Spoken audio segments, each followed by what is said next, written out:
So that means we're having some good conversations before connected conversations even begin, which is fantastic.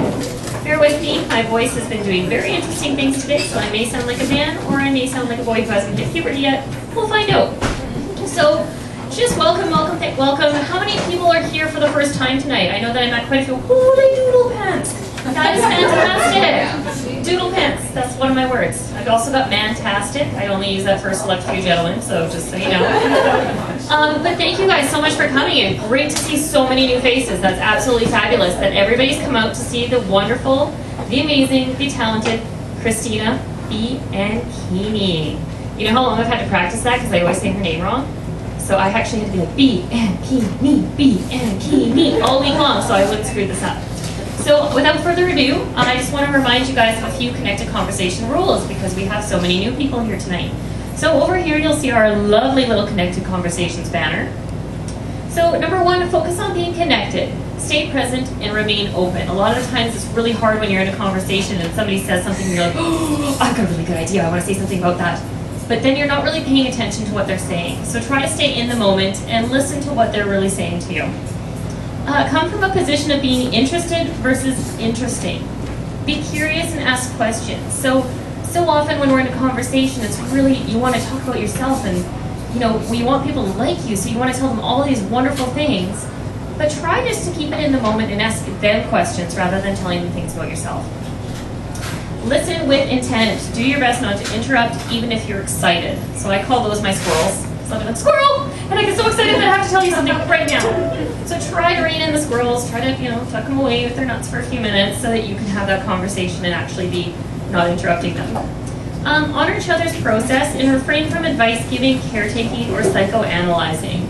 So if somebody has gone through something that you've totally gone through, oh, and this is how I dealt with it. I've got arthritis. I eat nothing but mandarin oranges and my arthritis is cured.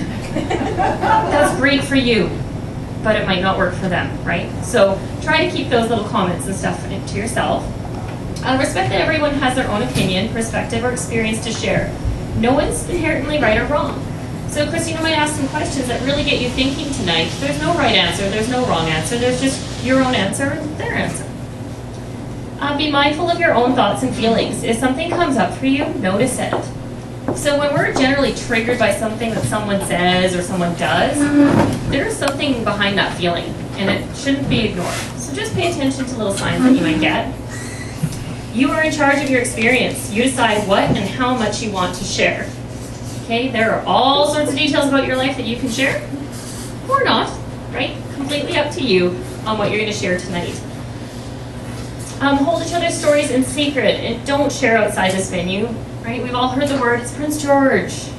Sometimes it's a smaller town than 80,000 people, right? I know that I can't go anywhere without somebody being like, oh, you're Mrs. Wilson's daughter. Yes, thank you. I'm actually 30 years old now and have a name of my own. But yes, she taught you kindergarten or grade 7, that's wonderful. Okay, so it is a small town, so you might just think it's, oh, I met this lady who does this and she told me this story. You might be talking to their ex-husband or their sister. You never know. So just let's keep it in what stays in here. It's kind of like Vegas, right? What happens in here stays in here. Hopefully without crazy naked people running through. If you find yourself triggered by anything, ask for support. We all have work to do. If something comes up for you, you know what? If you need to cry, cry. We've got Kleenex, we've got tissues, we've got mops. We're okay. So just notice what comes up for you and let those feelings out. This is a safe space. It's meant to be safe. And have fun, okay? We're here to have some fun. I love to hear the conversations and keep it light. And without further ado, Miss Christina Bianchini.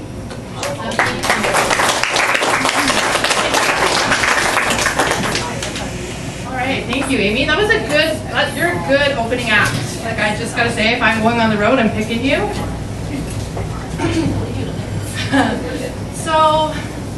Just so all of you know, I am a counselor here in Prince George, and I specialize in relationships. So I thought, hey, why don't we dive into and talk about the wonderful world of relationships? So I want to start with some trivia, actually. So we're going to start with, I'm going to name a few lines or names of songs, and I'd love to know if you know the artist. So the first, it's both, it was in, you can name the movie or the artist of the song. Okay?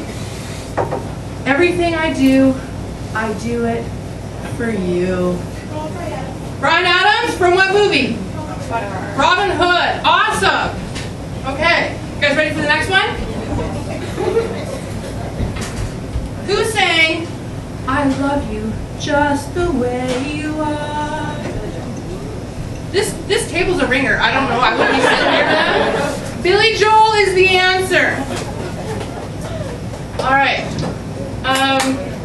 How about love means never having to say you're sorry? Yeah, it's from 1970, Love Story. Love Story. Yeah, who here believes that that's true? Love means never having to say you're sorry. Yeah. Sorry for everything, all right. Which of these two song titles do you think might be a healthier approach to love? Make You Feel My Love, or I Can't Make You Love Me? Which one is healthier? Say that again. Yeah, I can't make you love me. I try really, really, really hard, but I can't make you love me. And the final one is, what do you think is like the number one what most people call the romantic line of any movie in the last 15, 20 years? Yes. You complete me. You had me at hello. What movie was that from? Jerry Maguire. And if I just ruined that for a whole bunch of you, my apologies. But I've been telling people, I'm like, you don't go into a relationship going, I need you to complete me. It's two complete people saying mutually, I would like to both benefit each other. And someone said, if that was a movie line, nobody go watch that movie. So, you complete me wins. So, I think that's a fun way to start. And the reason why I wanted to start with pop culture, media, is because I think a lot of us get our ideas on relationships from the media and pop culture. I know that for me, there was never a class I went to in school that was like, Relationships 101. Here's how to communicate with people. Here's how to have healthy boundaries. Here's the difference between expectations and agreements. Never. Never. So either I learned from watching Leave It to Beaver or Family Guy, Married with Children, Family Ties. Yeah. So some of those examples are better than others. Or we learn by what I call osmosis, right? So we've learned just because we've been around our parents and other people, we think maybe that's the way that relationships are. Now, I will speak for myself. Most of our parents don't always get it right. I know. Sorry, parents in the room, people who have children, people who have parents. You know, we just don't have a lot of skill when it comes to relationships. So I'm glad you guys are here. I love this quote. I found it yesterday. So we accept the need to train extensively to fly a plane, but the instinct should be enough for marrying and raising kids. Okay, I'm going to go by default. So what I'm saying is if you find relationships challenging in any way, you are normal. Right, Tammy? Normal, okay? To find relationships challenging. So what types of relationships do you find challenging? So you don't have to say for yourself, but in general, shout out. What are some relationships you find challenging? Spouse. Your spouse? Work relationships? With your boss. With your boss? Family. Family? Daughter? Is she here? Sorry. Who else? Mom. So usually our closest relationships are the toughest. Anyone else here agree with that?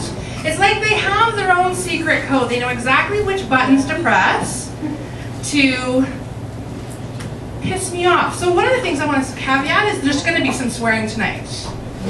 Okay? Have anybody? Okay, good. All right. If not nothing else makes me want to swear, relationships do. All right. So, what is so difficult about relationships? So I don't want you to answer that. We're actually going to dive right into our first connected conversation. So I'm going to give you about 4 or 5 minutes. So huddle around, grab 3 to 5 people around you. And the topic is, what is so difficult about relationships? Okay, thank you for your safe space. Bring that to a close.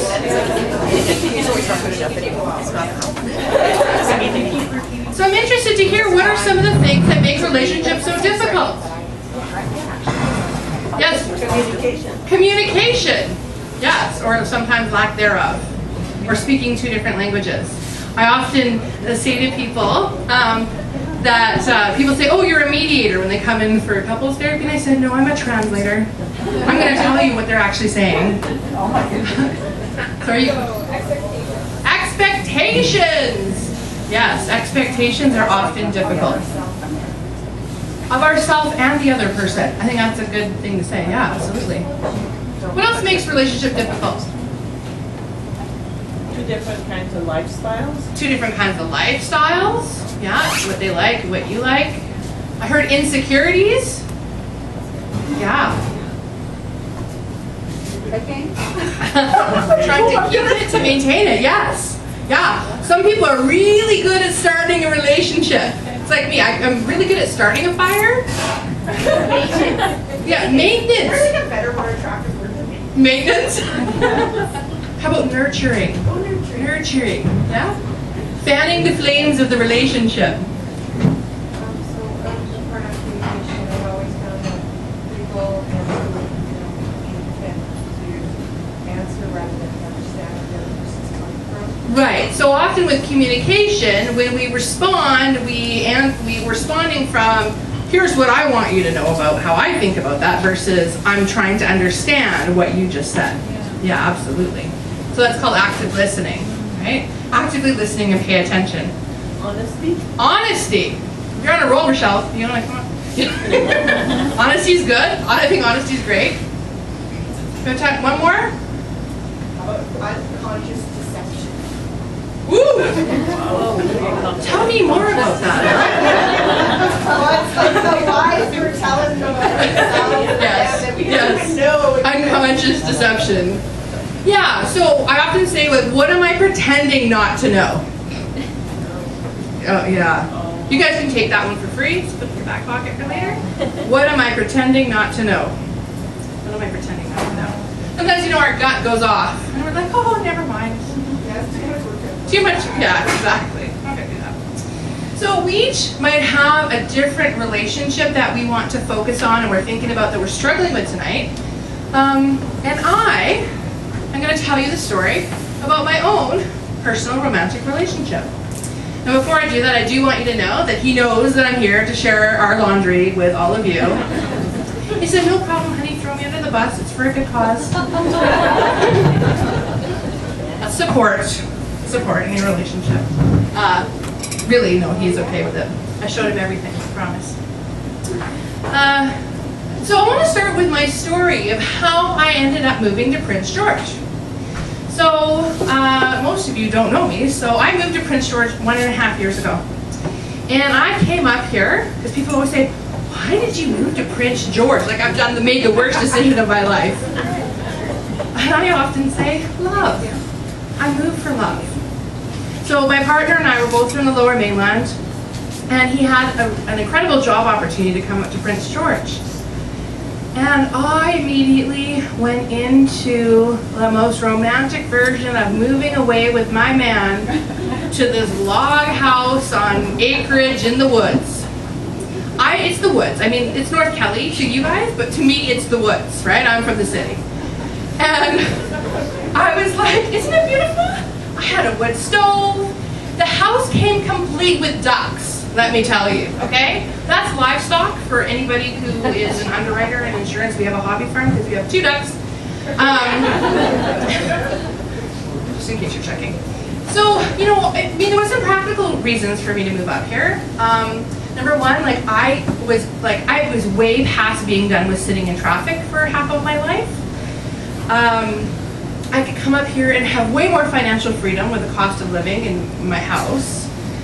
I also was in the position where I wanted to make a career move. So whether it was there or here, I thought, oh, new city, why not? Smaller communities are often easier to build businesses in. And then there was him. And you know, when the psychic tells you that you have a spiritual contract with somebody, you believe that, right? He's my guy, spiritual contract. And the other part of the agreement was, which made it really, you know, good for me, was that I had a cushion of 6 months with which I could take to get my practice up and running and start being a full contributor financially. I also, you know, there was kind of the words of, you can spend time writing your book by the fire while you watch the snow drift outside. Who does not want that? So, March 2015, we move up. And I mean, it's pretty great. I mean, I gotta say, like, the day we moved, one of my, like, beautiful Brazilian stiletto pumps falls out of the moving box into the snow and mud. And I look at it, I said, this is my life now. I'm gonna learn many things about this move, including you don't wear nice shoes until you get into the office. Okay, good to know.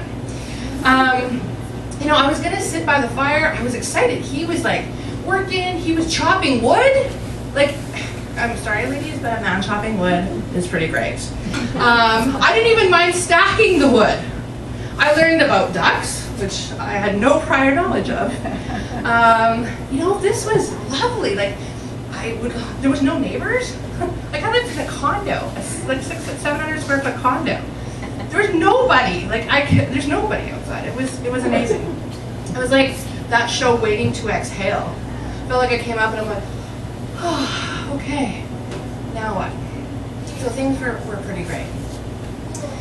And then they weren't. So 4 months after that whole scenario of moving up here, he leaves to go back to Delta, which is in the Lower Mainland, for those of you who need a geography lesson. Because the job didn't end up being what it was supposed to be for him. And finding another job for him in his role and all of that stuff in a city of under 100,000 is much different than finding another job quickly in a city of under 3 million, where we had come from. And so we had bills to pay, right? We had a mortgage, we had things, and I was supposed to be writing a book, right? I wasn't worried about money. But I suddenly was very, very concerned about money. And so my head logically understood the decision. My heart, on the other hand, had a really hard time catching up. In my best times, I thought, you know, like, we've got bills to pay. This is a hard decision for him too. Like, he didn't actually want to leave. Like, he loved being here just as much as I did. And he is much more of a, I need to be with my partner person than I am. So I knew that it was hard for him. But those best moments were few and far between. Most of the time, I was angry and terrified. And, you know, my new life became city girl on the homestead versus we're two pioneers on the homestead. You know, like, who drags somebody to another remote city where they've got ducks and 5 acres and a log house and they don't know anybody and leaves them there? Maybe my headset at some point. So, you know, I did it. I schlepped water and feed to the ducks. I stacked wood. I dodged moose on the highway. But I had no one to go home and talk to about it. When we did our best, you know, we talked every day or we Skyped. But it wasn't quite the same. And I think when he left, it was really surreal to me. Like, I didn't quite get it. Like, I feel like I was like, okay. And I just kept powering forward. And I remember that he came home, like, after 2 weeks, so his thing was he would fly home every second weekend. And that first weekend, I think it really hit me. And you know, it's the Sunday before he's going back, and I'm like, I'm losing it, right?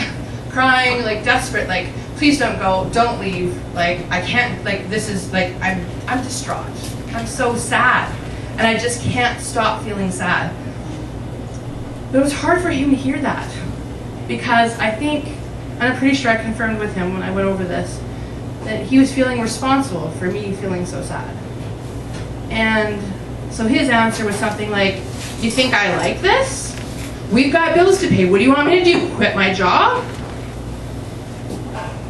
Because it's hard sometimes when the person that we love is hurting, especially when we think we might have caused them the hurt. So we go into defensive logic, which really what I needed in that moment was for him, like, I knew it couldn't change. I knew that he couldn't just quit his job and not go back. I just needed him to acknowledge my feelings, to hold me and say that it was going to be okay. And so that felt harder to me than the 2 weeks previous when he first left. And I literally could feel, like, my heart hurt, and I could feel the armor, like, making layers upon layers. Every time I go out to the ducks, I love those ducks, by the way, they're awesome. One is called Howard, and one is called the Chief. He gets a "the" in front of his name because he's got a plume on his head. It's pretty cute. But I was like, oh, like I was doing all the things. And in order for me to do all the things, I needed to feel like I could have that armor. During one of my less than best moments, I remember after like one of our big first snowfalls, calling him in Vancouver to yell at him because I couldn't figure out the snowblower. Because that's effective, right? Like, it was his fault that I'm here figuring out the snowblower, and we're in Prince George where it's snowing, and he's supposed to be here, and suddenly I'm all, even though I'm a feminist, this is a blue job. And I couldn't, it was hard for me to have empathy for the fact that there he was feeling helpless in his little rented room to try to save money down there, wanting to be up here and wanting to help. You know, but I was the one who was handling it. When our pipe burst and flooded our basement the 1st November, because again, learning curve, right, which I've learned a lot about winterizing for this season, it was me, right? I was doing it all. Without a mop, okay? Just so you know, for some reason we don't own a mop. We didn't own a mop. So there was me with a squeegee and a dustpan, because that was actually good sense, just so you know. The shop back burnt out really quick. But here's the one thing, is that I can actually do it on my own. I'm actually really good at it. The problem is what it takes for me to be good on my own is a whole lot of brave and a whole lot of armor, and taking it off is hard. So I found the transitions to be the hardest. And what I mean by transitions are the weekends. So he'd leave, I'd armor up, I'd, get through my 2 weeks, and I'd do all my things, and, I'd call him and, resent him and tell him how hard it was and all those things, and pick him up at the airport on a Friday night. Sometimes we were already at each other, right? Like, you were 5 minutes late, where were you? Like, things like that, like, we were just not our best selves. And then it would probably take me until about Saturday night to be like, okay, friend, you are friendly. You are not my enemy. Until maybe Sunday afternoon, I'm like, okay, he's leaving again. That's it, batten down the hatches, right? Start distancing myself, maybe pick a fight. It's easier to let him go and not hurt so much. I can pick a fight before he goes. And at the same time, he was struggling. He was exhausted. So if I looked at his life for a second, he was working 10-hour days down in Vancouver, going back to a place where he was by himself, and then getting on a plane on a Friday, coming home to a super cheerful girlfriend who was so happy to see him, and had 2 weeks worth of what it takes to homestead, right? All these jobs to do. So he would be coming home and he would literally pop his bag down and head straight for the kitchen and start wiping the fridge down. So he's a little excessively clean, but we'll get into that later. So, it was really hard because, he would complain about then, how tired he was and how hard this was on him. But what I heard was, you're not good enough. I shouldn't have to come home and do all this. And so I started to believe that I was actually lazy and not doing enough. That somehow I was failing at keeping the homestead going in the meantime. And so then I wanted to push away from him even more. Like, I don't want to think about that kind of stuff. So we were becoming less of a team and more like two individuals. At this point, it was like our walls were up and protection was winning over connection. The hardest part during this process was that my eyes were open. Like, I had awareness of what was happening, and I knew what I was doing wrong, and I could see what we were not doing well, and it felt like I could do nothing to stop it. My brother once told me a story about getting drunk on Red Bull and vodka, and he says the worst part was being awake from the transition from being drunk to hungover, and you can't do anything about it, but you just have to ride that wave. And so it's all I could think of is sort of feeling paralyzed in that moment, going, I'm trashing this relationship right now, and I know better, and I don't know what to do. We talked about couples counseling, but it never really stuck. Like, it was something that we tossed around, but then we're like, oh, logistics, right? You're there, I'm here, someone online, and nothing just came of it. So I did what I knew how to do. And what I knew how to do was to go to counseling for myself, because I knew that I wasn't doing well. Right? My shining moment probably was the time when I was yelling, but I'm a mother bleeping couples therapist! Not effective at all in the middle of a fight to try to prove your point. Yeah, let's just say. So for many months I started working on myself. She would ask me questions like, she would say things like, only do your part. Only do my part, okay? She would say, who do you want to be in this relationship? She would ask me what parts of my past were showing up in my present. Yeah, it's one of those, like, you just want to go, oh, fine. Right? Those moments. And so I plugged away. And I worked on doing my own healing. I worked on liking myself a bit more. I worked on trying to get over that old tape that I wasn't good enough. Because I brought that into the relationship. I like to blame him for it because it feels much better to blame it on someone else, but it was mine. And I also started pulling back from overextending myself to do his work all the time. And I'll talk more about what that meant, but I stopped worrying about, what he was going to do and just started focusing on me. I had realized that that not good enough for that lazy tape was no longer really who I was about 4 months into that process of starting counseling. One of my good friends came up from Vancouver. We're sitting on the porch and I said to her, do you think I'm lazy? And I'm lucky to have friends who are very resourceful. And she goes, that's an interesting question. Why do you think you're lazy? Instead of answering. Screw those friends. And then I went, okay, wait a second, let me just look at my day today. So I went to the gym, I went to work, I picked Craig up from the airport, I walked the dogs, I watered the ducks, not quite, but you know what I mean. I made dinner, I'm entertaining an out-of-town guest, and I'm currently in the midst, in that moment, of making a month's supply of dog food, because I do that, I make my dog food. And I think we were packing to go away to a cabin the next day. But I was lazy. Anytime he said, oh, so what did you do today?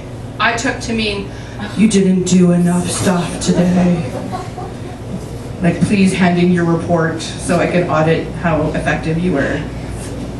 That was my stuff. And things were not, easier between us at first. And as we hit the 1-year mark of him being away, which is supposed to be a 3-month trial, by the way, just gotta throw that in there. It's a year. And the prospect of him actually coming home is pretty real. And we're starting to fight worse than ever. For a couple of reasons, right? Number one, I've actually now become super high controlling person, and I've got my routine down. And I know the right spoon to use to make sure that the pumpkin goes in the dog food every morning, and et cetera, right? So I have a routine, and I have control over the remote, which is important for the times when I do want to watch TV. We have very different taste.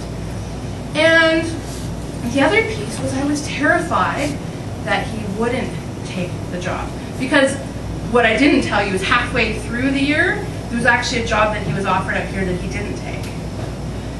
And so there was a whole lot more armor that went on after that, even though logically I knew why he didn't take it. So I didn't want the job to be chosen over me again. So let's fast forward to the good news.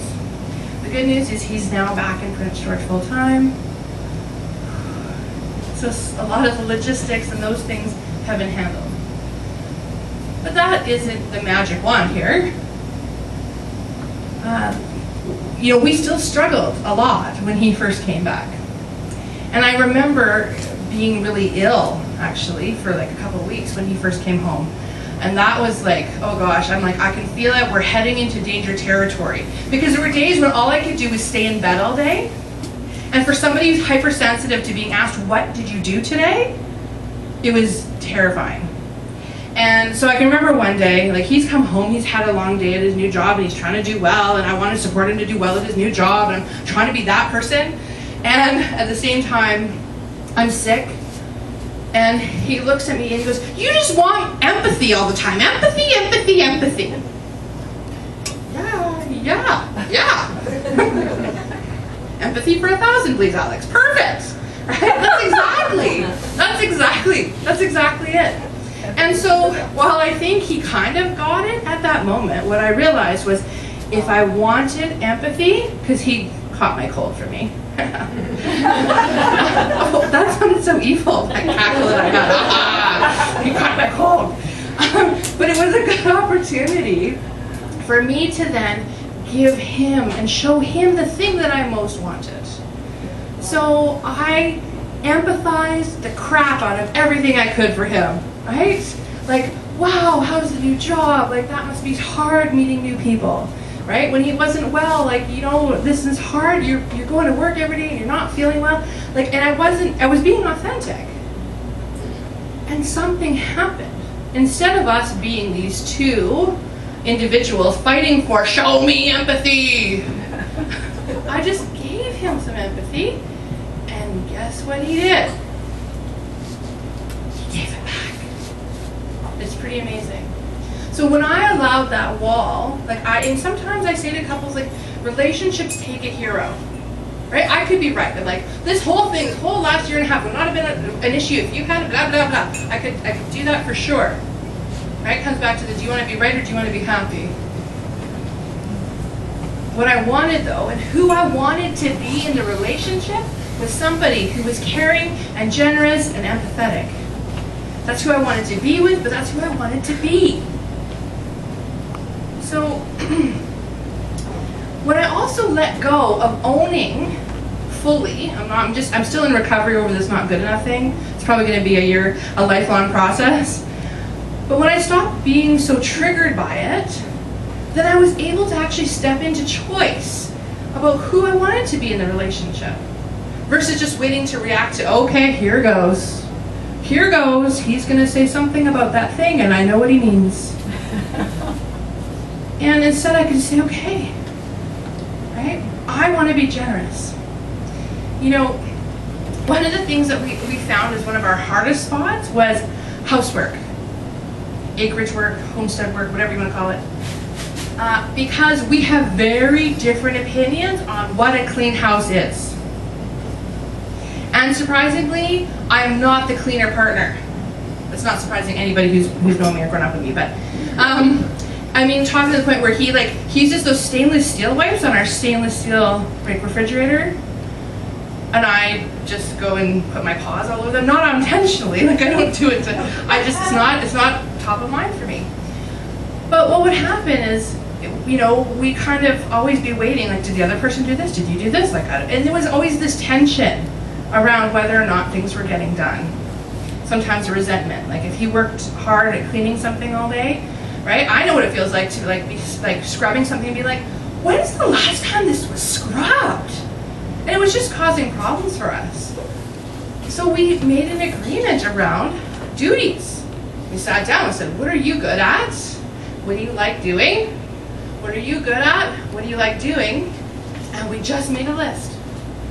And so now, I do bathrooms. I do them on Mondays because it's my day off. Nobody waits and goes, oh, this bathroom is terrible. When is someone going to clean it? Like, there's only 2 of us. Like, I don't know. Like, the dog sucks at cleaning, let me just tell you. So, and so it took that completely away, right? We each know what we're responsible for. And there are days like today where I've been out of the house for probably 12 hours by the time I get home, and ducks during the week is my duty, where I can say, hey, honey, like, I can't do it today, can you? And he says, I would love to. And I do the same for him. Like, we're more generous now that we have split our duties because we want to be supportive to each other. It's amazing. Like, it's just like that. And, one of his things was because what I did when he was away was get into, like, I'm going to be Miss Businesswoman, focus on all that, is I would often, okay, great. I didn't want to spend time watching a TV show that I didn't like. I'd rather be on the computer doing some work. And so I miss those connection moments. And so when he would ask for connection, I would stop and give him the connection. And it makes a huge difference. Last week I was having a bad week and I just walked downstairs and, he's got a bad back right now. He's got man sciatica. Do you know what that is? It's like a man cold but with sciatica. Anyways, and so he's there, he's got the animals on him, right? And like once he's there with the animals, he's not moving. And I'm like, oh, I could really use a hug. And he sprung. Well, that's maybe an exaggeration. But he got up immediately to give me a hug because we now want each other to feel good. It is quite remarkable. So, the bottom line is, and I want you to know we're not perfect. Right? So we do good, we do our best to support each other, and we now talk about the hard stuff, and sometimes we do it well, and sometimes we do it human. But we're much better at cleaning up after. So when I'm short with him over something, I then, we'll go later, I'll go like, ooh, I think I could have done that better. And so then I go back, and then it's good.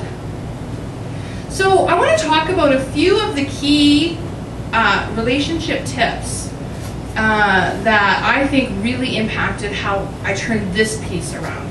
And now, again, I'm talking about a romantic relationship, but I think these apply to most relationships, especially those that are closest to us.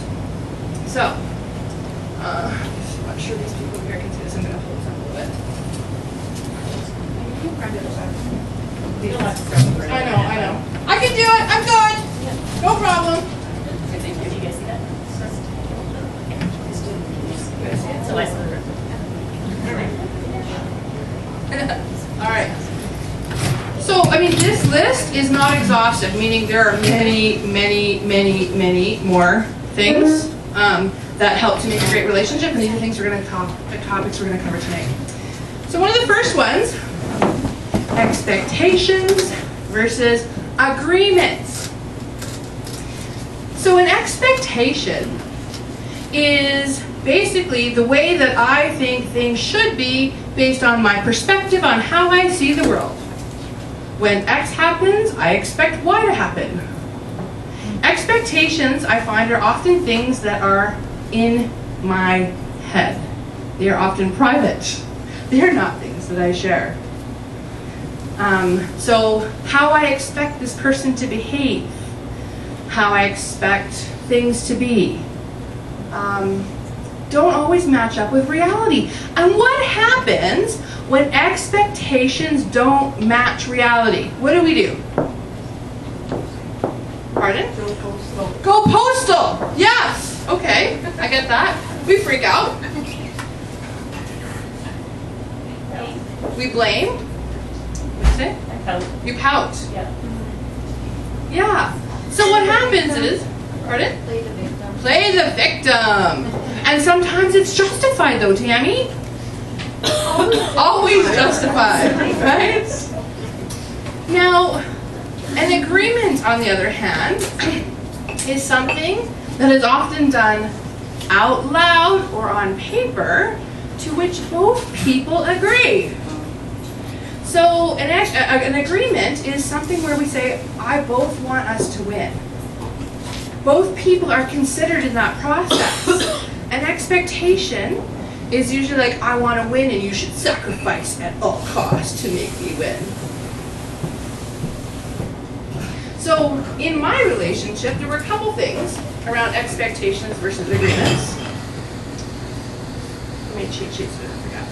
But the one thing I think was around our different views on what a clean house was and how we expected to live with each other within this house. Expectations around, okay, we're living together, so that means you should probably be in the same city. Again, joke. And you know, the agreement piece was once we actually put things down into writing. Like I have to tell you, it is revolutionary. I'm like telling everybody, write down your chores, do it. It's so good. It doesn't mean it's in stone. You can still help each other. It's okay. And you know, it's not non-romantic because we don't fight about it. There's much more time for romance. All right.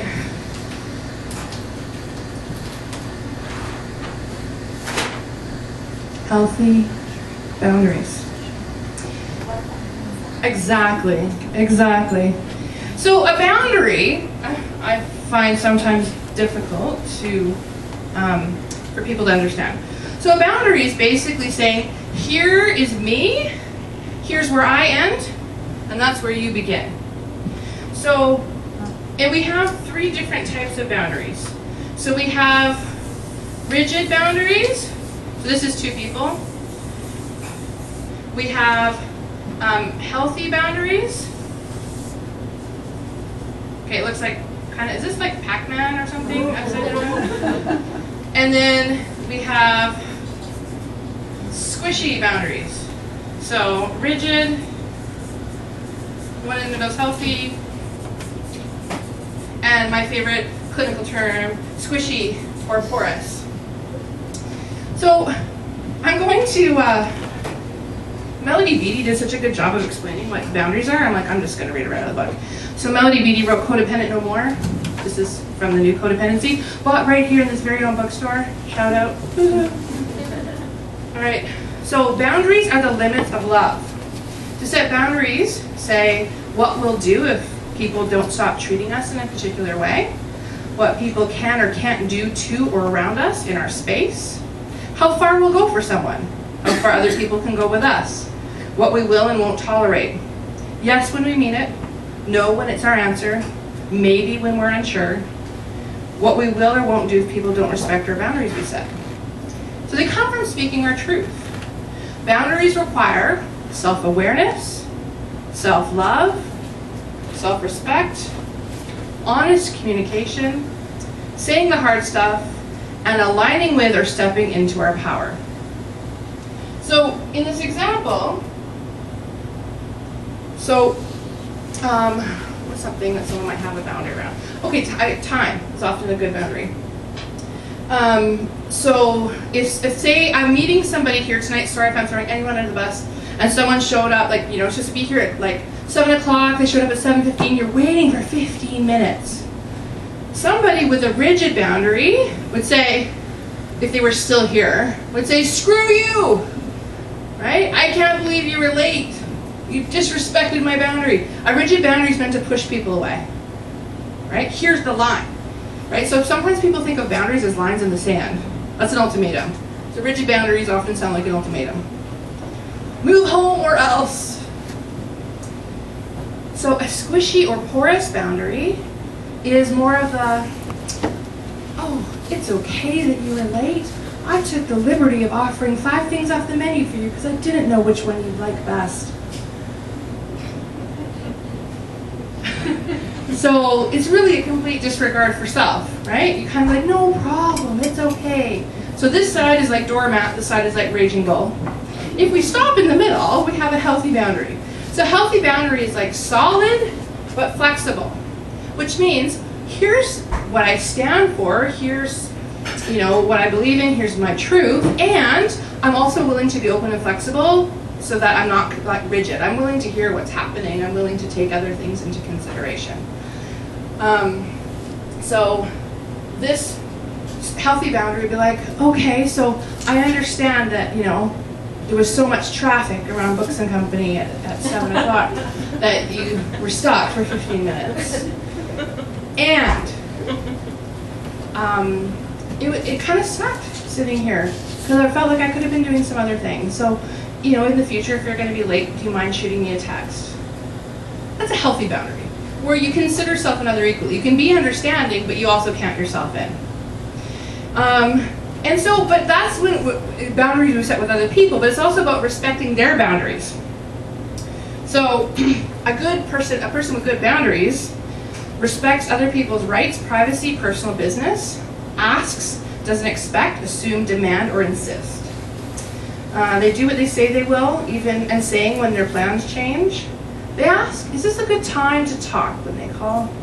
They don't arrive unannounced unless both parties agree that it's okay. They don't borrow things without asking. They pay debts on time. They tell the truth. They're non-judgmental.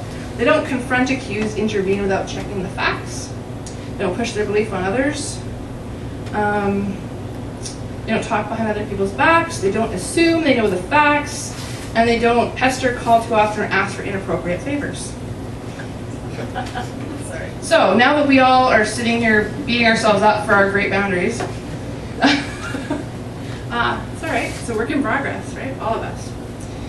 So one of the things that I realized, so when my counselor was like, only do you, was the fact that I spent, if I had had better boundaries at the beginning, I would have felt better about his decision. We talked about it, but I didn't express that, oh my gosh, I think that you're abandoning me and my heart might rip out of my chest if you leave. I don't think so. I thought, okay, wait, this is a logical decision. He's got to do this thing. I'm just going to woman up here and push through. And so I wasn't solid, right? I sort of collapsed. I'm like, okay, we'll just do this thing. There were times when I also didn't ask for what I needed because I was too afraid to trigger a fight again. Because the times when we were getting along, I wasn't going to bring anything up. Are you crazy? It was a golden moment. And so there were times when I suppressed some of how I was feeling. The thing with boundaries, though, is that even now, we had a good example the other morning. So I was sleeping in I like to till, it was 8:30 on a Sunday morning. He's been up for 2 hours already. And he comes to wake me up. He's like, I'm hungry. And he's like, I think this is, instead of women have kind of that cute voice, I think a sort of prepubescent dinosaur voice, or a monster, I don't know what his voice is, but hungry. Great, I'm glad you're hungry. What are you wanting to wake me up for? Hey, breakfast.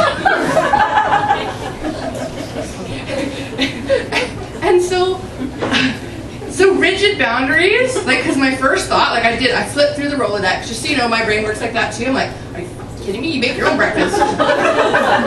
It's 8:30 on a Sunday. Please. But I thought, I'm like, well, okay, I'm a much, much better cook than he is.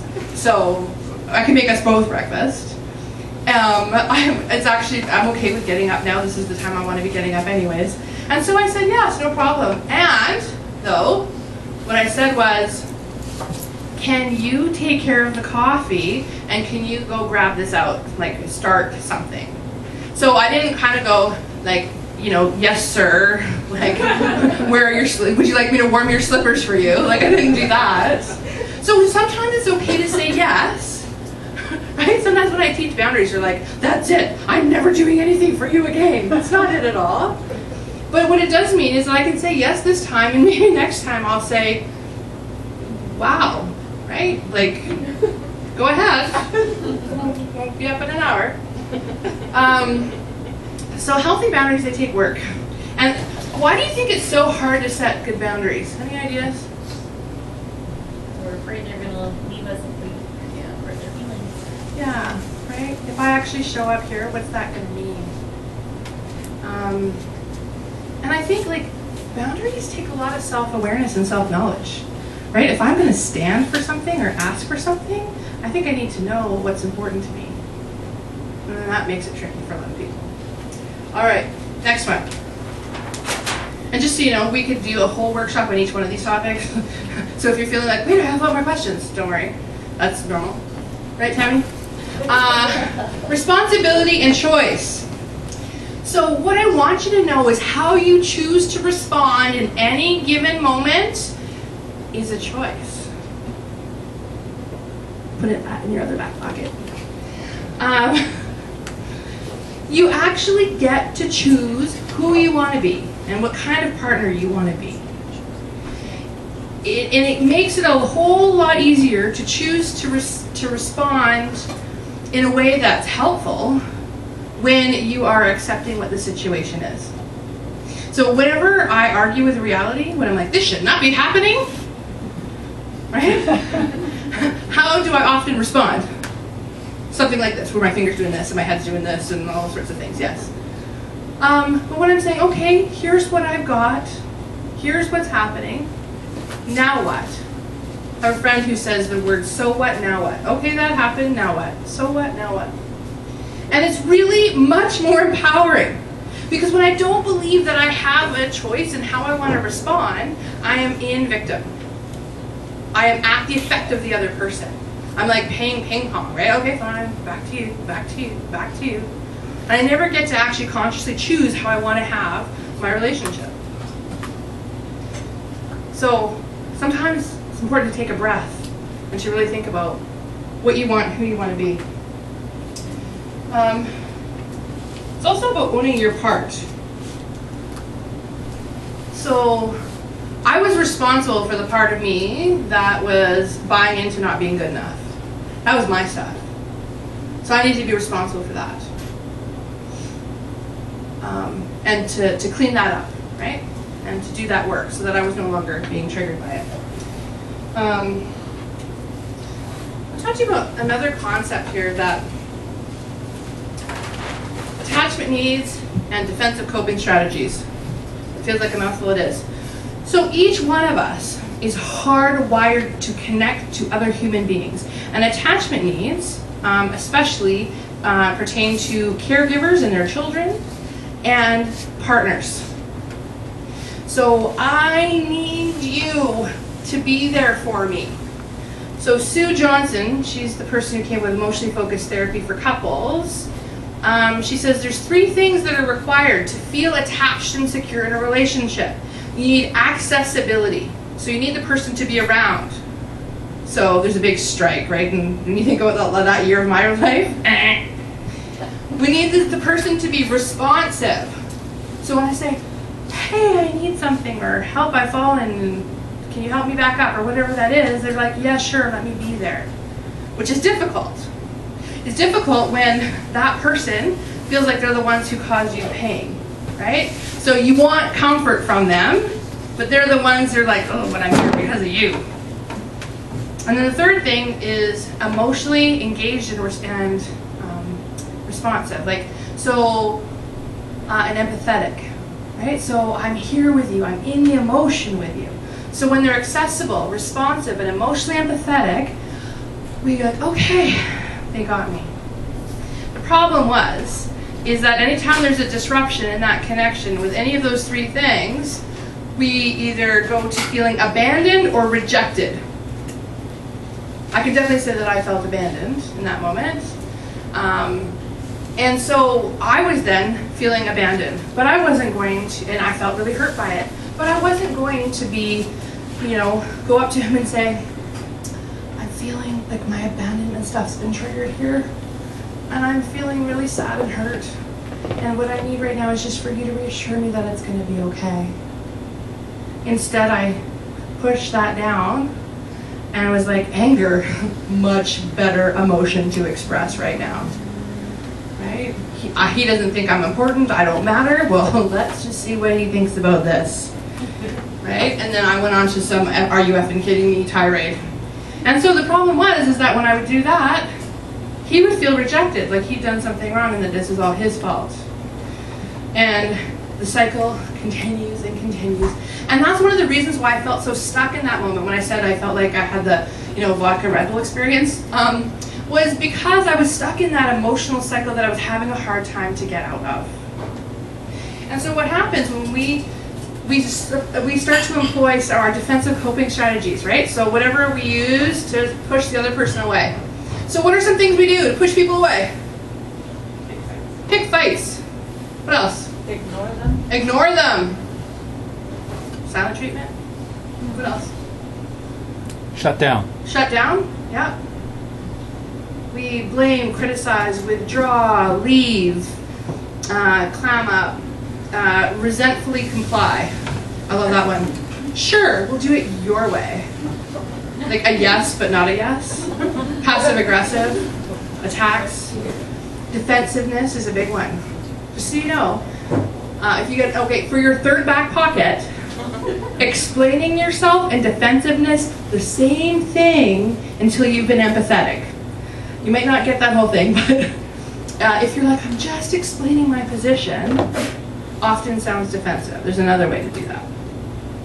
So we were really stuck here, and we were stuck in our emotional vein, so we were having a hard time getting out. And then the last one I want to talk about is empathy and holding space.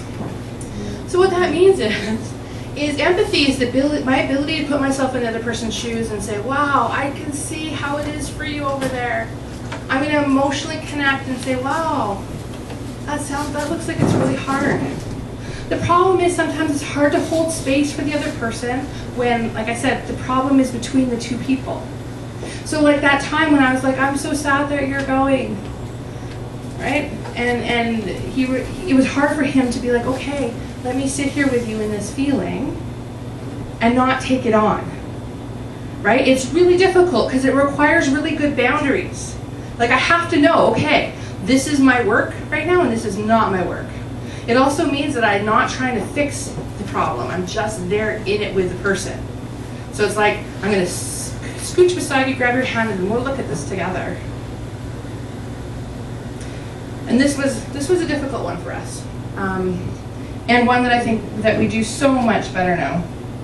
And I want you to understand that you don't actually have to agree with somebody in order to validate and empathize with them.